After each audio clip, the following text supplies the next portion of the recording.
ओम शांति। आज की मुरली कोर्स ये है 17/11/94 की मुरली है। बाबा क्या कह रहे हैं आज? हर गुण व शक्ति के अनुभवों में खो जाना अर्थात खुश नसीब बनना। हर गुण व शक्तियों के अनुभव में खो जाना अर्थात खुश नसीब बनना। आज प्यार के सागर बाप दादा अपने प्यार स्वरूप बच्चों से मिलन मना रहे हैं। बाप का भी प्यार बच्चों से अति है और बच्चों का भी प्यार बाप से अति है। ये प्यार की डोर बच्चों को भी खींच कर लाती है और बाप को भी खींच कर लाती है। प्यार स्नेह ही बाबा को नीचे लाती परम धाम से हम सब के पास, और हम सब को भी बाबा के पास मधुबन ले जाती बाबा मिलन करने के लिए, प्यार के झूले में झूलने के लिए। बाबा क्या कहते हैं? ये परमात्मा प्यार कितना सुखदाई है। बच्चे जानते हैं अगर एक सेकंड भी प्यार में खो जाते हो तो अनेक दुख भूल जाते हैं, सुख के झूले में झूलने लगते हो। ऐसा अनुभव है ना? बाबा पूछ रहे हैं, बाप दादा देख रहे हैं कि दुनिया के हिसाब से आत्माएं कितनी साधारण है। हम ज्ञान में चलने वाली आत्माएं दुनिया के हिसाब से बहुत साधारण आत्मा है। दुनिया में तो बहुत सब कुछ है सब में, लेकिन भगवान की पसंद कौन है? अति साधारण आत्माएं। क्यों? बाबा को प्यार चाहिए, स्नेह चाहिए, सच्चे दिल का प्यार और सच्चाई और सफाई वाले जो बच्चे हैं वही बाबा को ज्यादा प्यारे लगते हैं। बाबा कहते हैं सुख के झूले में झूलने लगते हो। ऐसा अनुभव है ना? बाप दादा देख रहे हैं कि दुनिया के हिसाब से आत्माएं कितनी साधारण लेकिन भाग्य कितना श्रेष्ठ है। जो सारे कल्प में चाहे कोई धर्म आत्मा हो, महान आत्मा हो, लेकिन ऐसा श्रेष्ठ भाग्य न तो किसी को प्राप्त है न हो सकता है।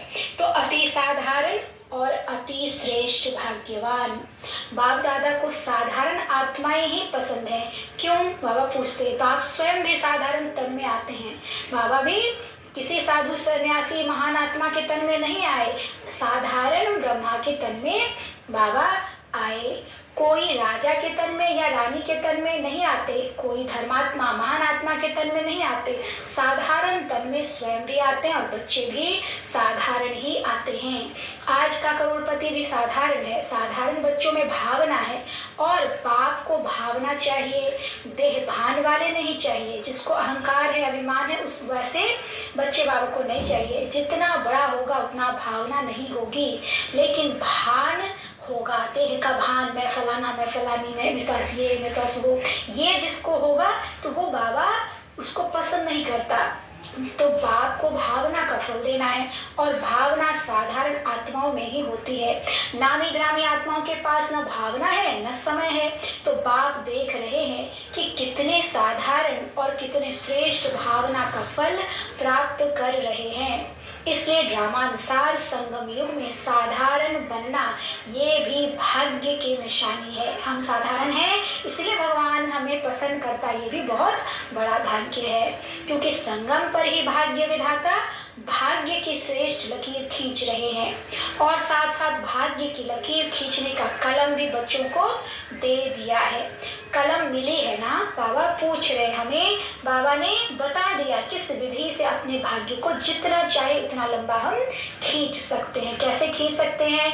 पुरानी दुनिया देश सब चीज को भूल कर एक बाबा की याद में जितना हम रहेंगे, स्वमान में, पांच स्वरूप के अभ्यास में, आत्मिक अभ्यास में, आत्मिक दृष्टि में, ज्ञान चिंतन मंथन में हम जितना रहेंगे उतना हमारा भाग्य बढ़ता जाएगा। भाग्य की लकीर खींचना आता है ना? बाबा ने बता दिया कितनी लंबी लकीर खींची है। बाबा पूछ रहे छोटी मोटी तो नहीं खींची है ना? जितना चाहे उतना भाग्य बना सकते हो। खुली छुट्टी है और सभी को छुट्टी है, सबको है, सबको ऑफर करता बाबा। कोई ये नहीं है कि ये इनको करूंगा उनको नहीं करूंगा, ऐसा नहीं हो सकता।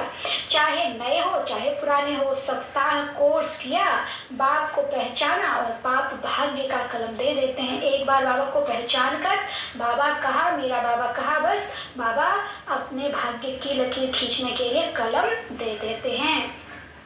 बाबा क्या कहते हैं, यही परमात्मा प्यार है। प्यार की निशानी क्या होती है? जो जीवन में चाहिए वह अगर कोई किसी को देता है तो वही प्यार की निशानी है ना। तो बाप के प्यार की निशानी जो जीवन में चाहिए वो सर्व कामनाएं पूर्ण कर देते हैं। बाबा असली चीज दे देता है। क्या देता? सुख शांति तो चाहिए ना।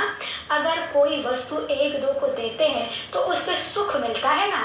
तो बाप सुख क्या देता, लेकिन सुख का भंडार आप सबको बना देता है। सुख का सागर जब मिल गया, उससे हम जब कनेक्ट हो गए तो हम भी क्या हो गए? मास्टर सुख का भंडार, सुख का सागर। तो बाबा कहते भंडार ही मैं तुम्हें दे देता हूँ, भंडार ही बना देता हूँ।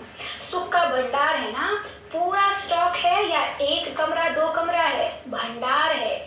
जैसे बाप सुख का सागर है, नदी और तालाब नहीं है, सागर है। तो बच्चों को भी सुख के भंडार का मालिक बना देता है।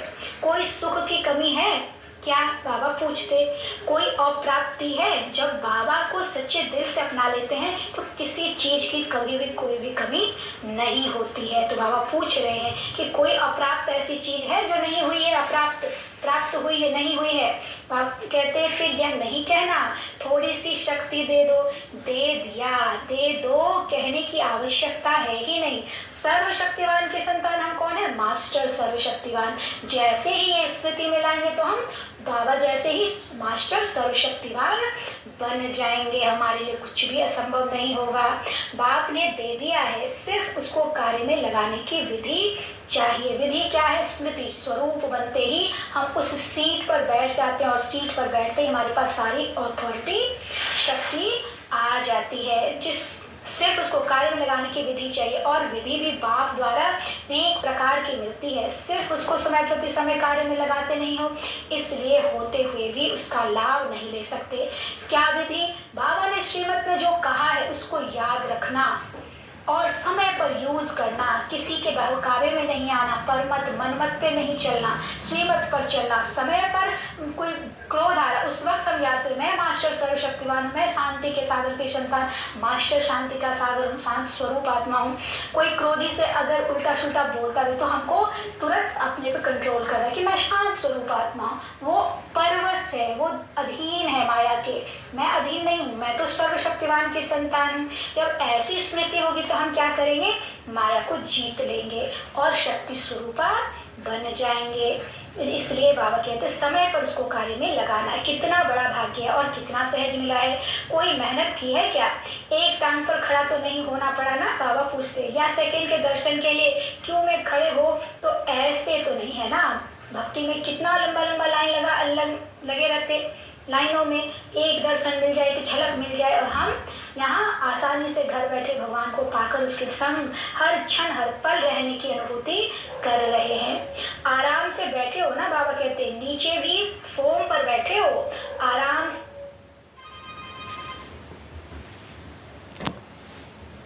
से ही सहज श्रेष्ठ भाग्य बना रहे हो। यह नशा है ना।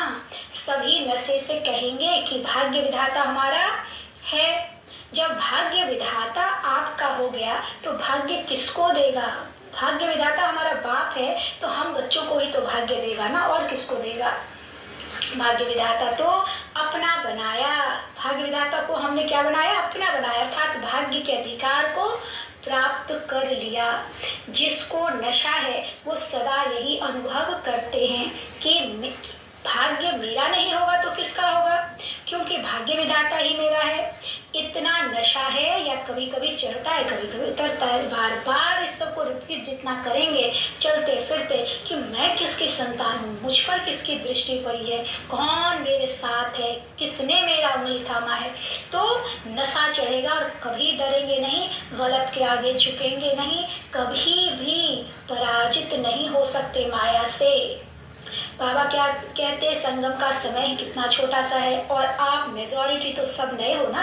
कितना थोड़ा समय मिला है, लेकिन ड्रामा में विशेष इस संगम युग की ये विशेषता है कि कोई भी नया हो या पुराना हो, नए को भी गोल्डन चांस है नंबर आगे लेने का। तो नयों में उमंग है, या समझते हो हमारे से आगे तो बहुत हैं। हम तो यही आए ही अभी हैं। नहीं, ये खुली छुट्टी है, जितना आगे बढ़ना चाहें उतना बढ़ सकते हैं। सिर्फ अभ्यास कर अटेंशन हो, अभ्यास पर अटेंशन हमारा होना चाहिए। क्या कह रहे हैं, हम नए हैं, हमें गोल्डन चांस मिला है आगे नंबर लेने का। उमंग उत्साह से अगर आगे बढ़ेंगे तो हम, बाबा कहते हैं खुली छुट्टी मिली है, जितना आगे बढ़ना चाहते हो बढ़ सकते हो। अभ्यास जितना करेंगे उतना हम आगे बढ़ सकते हैं। कोई कोई पुराने अलबेले हो जाते हैं और अब आप नए अलबेले नहीं होना तो आगे बढ़ जाएंगे, नंबर ले लेंगे। नंबर लेना है ना, फर्स्ट नंबर नहीं, फर्स्ट डिवीजन। फर्स्ट नंबर तो ब्रह्मा बाप निश्चित हो गया, पहला नंबर तो ब्रह्मा बाबा का है। उसके बाद उसके साथ आने वाली आत्मा वो फर्स्ट डिवीजन में होंगी, तो उसमें बाबा कहते हैं जो चाहे वो ले सकता है, लेकिन फर्स्ट डिवीजन में जितना चाहे उतना सकते हैं। तो सभी किस डिवीजन में आएंगे, सभी फर्स्ट में आएंगे, तो सेकंड में कौन आएगा, बाबा पूछते। माताएं किस में आएंगी, फर्स्ट में आएंगी ना। बहुत अच्छा, आना ही है। यह दृढ़ निश्चय भाग्य को निश्चित कर देता है। पता नहीं आएंगे नहीं आएंगे, पता नहीं आगे चलकर कोई माया आ जाए। माया बड़ी चतुर है, ऐसे व्यर्थ संकल्प कभी भी नहीं करना है, उल्टा सुल्टा कभी भी नहीं सोचना। बाबा है तो कुछ भी असंभव नहीं है, ऐसा हमेशा दृढ़ निश्चय रखना है। जब सर्वशक्तिवान साथ है तो माया तो उसके आगे पेपर टाइगर है, इसलिए घबराना नहीं है। जब कोई परिस्थिति आती तो वो पेपर टाइगर होती है, कागज का शेर होती है, या जब हम इसको ये सोच लेते तो वो इतना आसानी से निकल जाती है वो परिस्थिति कि आप सोच भी नहीं सकते। भयावह दिखता है लेकिन वो होता नहीं, अंदर खोखला होता है, कागज का होता है। तो इसलिए बाबा कहते घबराना नहीं है, पता नहीं का संकल्प कभी नहीं करना। मास्टर नॉलेजफुल बन हर कर्म करते चलो। साथ का अनुभव सदा ही सहज और सेफ रखता है। साथ भूल जाते हैं, बाबा साथ है, कौन कह रहा है, सर्वशक्तिवान, मैं तुम्हारे सदा साथ हूँ। जब बेटा बनाना बेटा बना लो, जब पति बनाना पति बना लो, जब पिता बनाना पिता बना लो, जब खुदा दोस्त बनाना खुदा दोस्त बना लो। जो पूछना हो पथ प्रदर्शक के रूप में बाबा राह दिखाओ, बाबा बताएगा ऐसे करना ऐसे करना ऐसे करना। हर चीज करके देखना है तब तो अनुभव होगा ना। तो बाबा कहते हैं साथ का अनुभव सदा ही सहज और सेफ रखता है। साथ भूल जाते हैं तो मुश्किल हो जाता है, लेकिन सभी का वायदा है कि साथ रहेंगे साथ चलेंगे। यही वायदा है ना कि अकेले रहेंगे अकेले जाएंगे। तो साथ का अनुभव बढ़ाओ। जानते हो कि साथ हैं, मानते भी हो, लेकिन फर्क क्या पड़ता है, जानते भी हो मानते भी हो, लेकिन समय पर उसी प्रमाण चलते नहीं हो।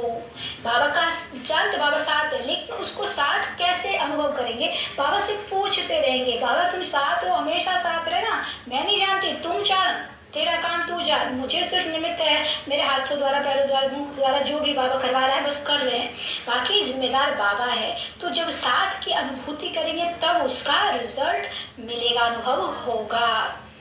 बाबा कहते हैं जानते हो कि साथ है, मानते भी हो, लेकिन फर्क क्या पड़ता है, जानते भी हो मानते भी हो, लेकिन समय पर उसी प्रमाण चलते नहीं हो। माया का फोर्स ये जो कोर्स है उसको भुला देता है। लेकिन क्या माया बहुत बलवान है, बाबा पूछते, वह बलवान है या आप बलवान हो। बाबा का साथ है तो हम बलवान है ना, माया हमसे ज्यादा बलवान तो नहीं हो सकती। या कभी माया बलवान कभी आप बलवान। आपकी कमजोरी माया है और कुछ नहीं है। आपकी कमजोरी माया बनकर सामने आती है, जैसे शरीर की कमजोरी बीमारी बनकर सामने आती है। जो कमजोर होता है तो उसको बीमारी जल्दी पकड़ लेती है ना। तो जब हम मास्टर सर्वशक्तिवान है इसका अभ्यास करेंगे तो सारी शक्तियां हमारी जागृत हो जाएंगी। तो जब हम शक्तिशाली होंगे तो माया हमको दूर से ही देखकर भाग जाएगी। ऐसे आत्मा की कमजोरी माया बन करके सामना करती है। आत्मा में जो हमारी कमजोरी होगी तो वो माया आकर सामना करेगी। तो ना कमजोर बनना है ना माया आनी है, लक्ष्य ही है माया जीत जगत जीत। कितने बार विजयी बने हो, अनगिनत बार, फिर भी घबरा जाते हो। कोई नई बात होती है तो कहा जाता है नई बात थी ना, मुझे पता नहीं था इसलिए घबरा गए। लेकिन एक तरफ कहते हो अनेक बार विजयी बने हैं, फिर क्यों घबराते हो। बाप का प्यार ही ये है कि हर बच्चा श्रेष्ठ आत्मा बन राज्याधिकारी बने। प्रजाधिकारी तो नहीं बनना है ना। तो राज्याधिकारी अर्थात हर कर्मेंद्र जीत। अगर अपनी कर्मेंद्रियों के ऊपर, मन बुद्धि संस्कार के ऊपर विजय नहीं तो प्रजा पर क्या राज्य करेंगे। क्या कह रहे बाबा, अपने मन बुद्धि और संस्कार पर विजय नहीं पाएंगे तो हम प्रजा पर कैसे राज्य करेंगे, विजय कैसे पाएंगे। अगर ऐसे राजे बने जो अपने ऊपर विजय नहीं पा सकते तो सतयुग भी कलयुग बन जाएगा। क्या होगा, अपने ऊपर हम विजय नहीं पाएंगे तो जो मन करेगा उल्टा सुल्टा करने को करते रहेंगे, तो संस्कार परिवर्तन ही नहीं होगा, तो सतयुग में जाके हम कैसे दिखेंगे, दानव के दानव दिखेंगे हैं। तो इसलिए कलयुग में हम क्या थे, असुर आसुरी वृत्ति वाले। अब सतयुग में जब तक हम सात्विक वृत्ति नहीं धारण करेंगे तो हम सतयुग में जाने लायक ही नहीं बनेंगे। सतयुग में चले जाएंगे तो सतयुग नहीं रह जाएगा। तो इसलिए बाबा कहते हैं अगर ऐसे राजे बने जो अपने ऊपर विजय नहीं पा सकते तो सतयुग भी कलयुग बन जाएगा। इसलिए ये चेक करो कि मन बुद्धि संस्कार कंट्रोल में है, मन आपको चलाता है या आप मन को चलाने वाले हो। जब ये कंप्लेन करते हो कि मेरा मन आज लगता नहीं, मेरा मन आज भटक रहा है, तो ये मन जीत हुए। बाबा पूछ रहे आज मन उदास है, आज मन और आकर्षण की तरफ जा रहा है, ये विजयी संकल्प हैं। बाबा पूछते तो जो स्वयं पर विजय नहीं पा सकते वो विश्व पर कैसे विजय प्राप्त करेंगे।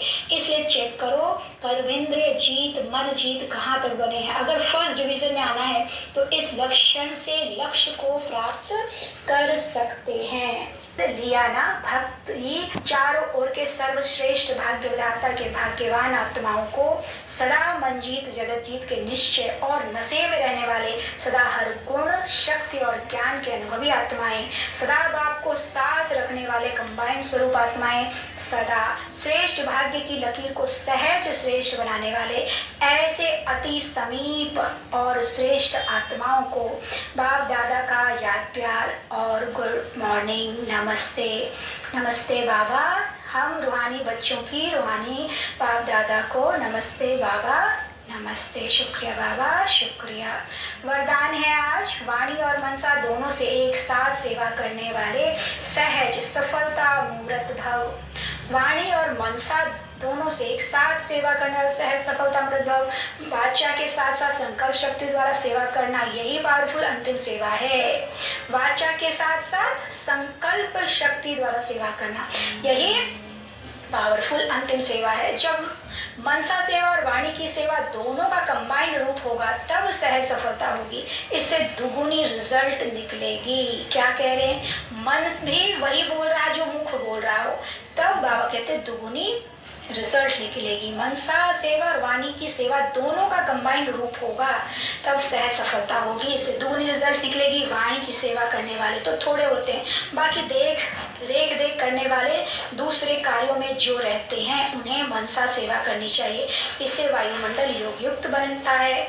हर एक समझे मुझे सेवा करनी है तो वातावरण भी पावरफुल होगा और सेवा भी डबल हो जाएगी। स्लोगन, सदा एक रस स्थिति के आसन पर विराजमान रहो तो अचल अडोल रहेंगे। सदा एक रस, ना बहुत खुश ना बहुत दुखी, एकदम समान, जो हो रहा अच्छा हो रहा है, जिसमें हमारा कल्याण है वही हो रहा है, अब कल्याण हो नहीं सकता। इस स्थिति में जब रहेंगे तो हम अचल अडोल रहेंगे। अच्छा, ओम शांति।